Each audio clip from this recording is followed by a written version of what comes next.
In front of me is ASUS Zenfone 10, and today I would like to show you how you can manage auto rotation. Firstly, just go into Tab menu and look for Auto Rotate shortcut.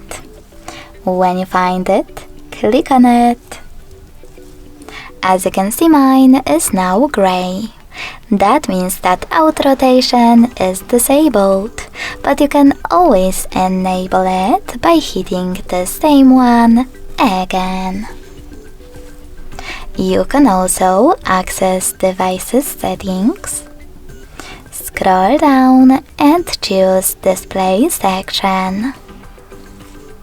Then, after scrolling down again, tap on this switcher next to Auto Rotate screen to disable or enable it.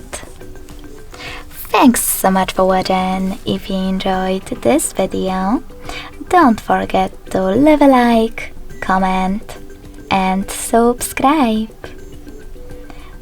Bye!